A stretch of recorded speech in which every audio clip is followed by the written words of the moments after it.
Selamat malam, salam sejahtera. Terima kasih kerana bersama dengan saya di Nazilin Unity Channel. Selepas Najib ditolak semakannya dan kalah di Mahkamah Persekutuan kemarin, ini yang berlaku kepada Najib menggemparkan seluruh Malaysia. Semakan ditolak, peluang terakhir Najib kini hanya pengampunan daripada Agong.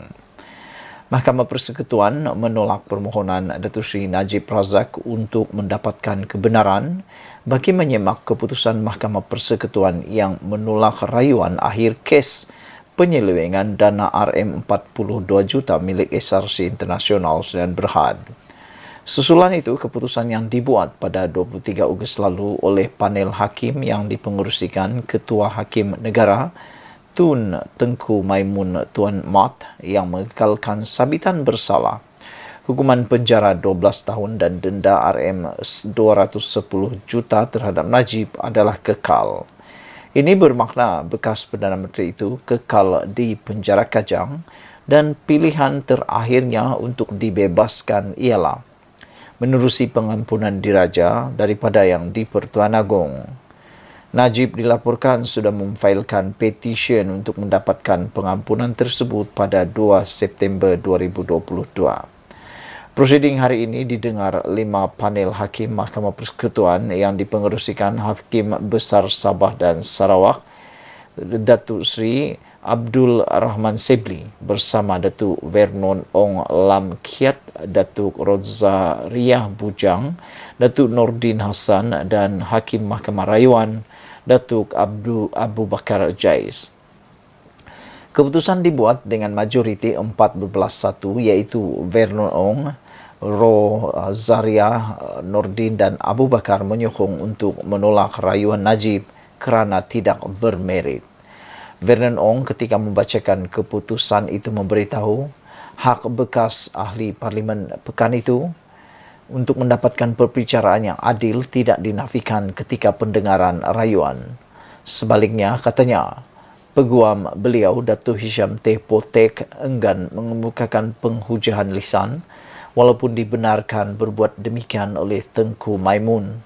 Justru, katanya, Tengku Maimun akhirnya terpaksa menolak rayuan tersebut.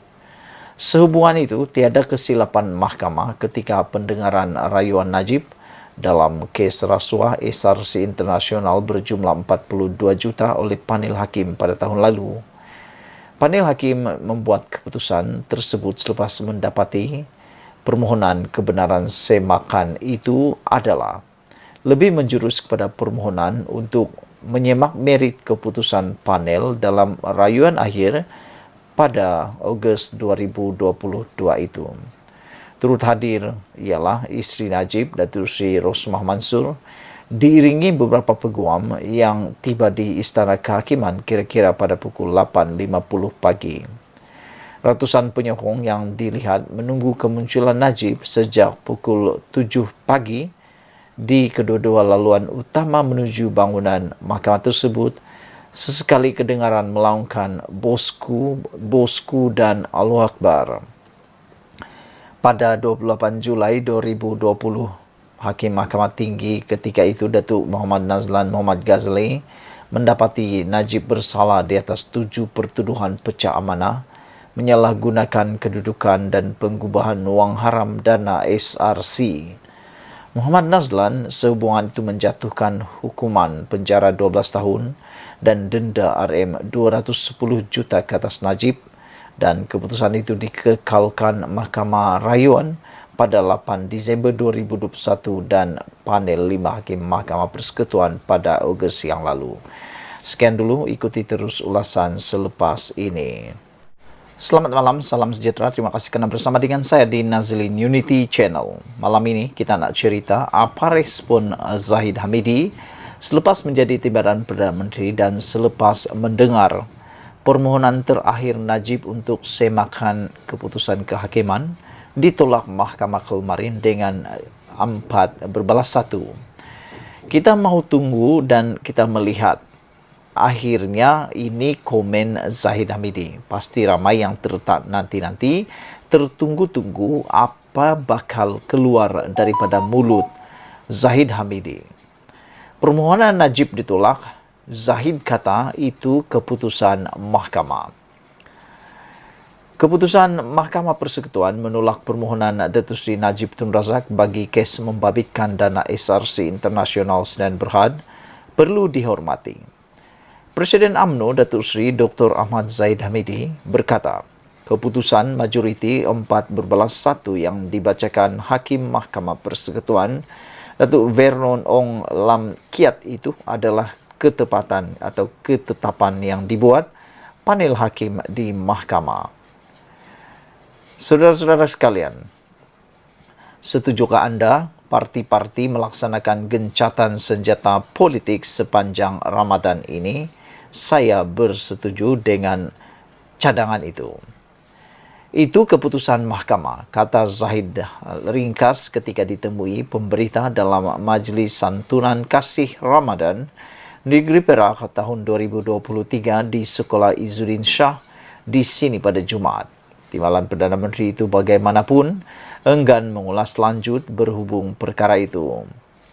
Mahkamah Persekutuan pada Jumaat lalu menolak permohonan Najib untuk mendapatkan kebenaran bagi menyemak keputusan Mahkamah Persekutuan yang menolak rayuan akhir kes penyelewengan dana RM42 juta milik SRC Internasional Sedan Berhad.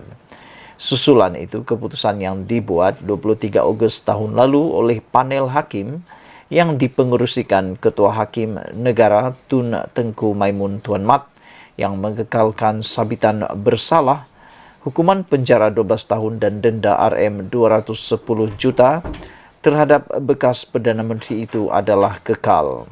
Najib 69 tahun kekal di penjara Kajang dan pilihan terakhirnya untuk dibebaskan ialah menerusi pengampunan diraja daripada yang di Pertuan Agong. Beliau dilaporkan sudah memfailkan petisyen untuk mendapatkan pengampunan tersebut pada 2 September tahun 2022. Saudara-saudara sekalian, itulah dia komen daripada Zahid Hamidi yang kita tunggu-tunggu selama ini. Pasti ramai yang menyangka mungkin Zahid akan geramkah, marahkah atau tak puas hatikah dan sebagainya. Namun nada Zahid sejak menjadi timbalan Perdana Menteri agak lembut sudah. Apabila Zahid mengatakan bahawa kita harus menghormati keputusan mahkamah itu kerana itu adalah keputusan mahkamah, kata Zahid Hamidi. Belum pernah saya dengar Zahid Hamidi menyatakan keputusan seperti ini. Beliau seakan-akan telah pun meredakan api yang selama ini membakar dalam hatinya. Saudara-saudara sekalian, kita ucapkan tahniah kepada Zahid Hamidi kerana telah pun memberikan teladan yang terbaik kepada Parti UMNO. Sekian dulu, ikuti terus ulasan selepas ini.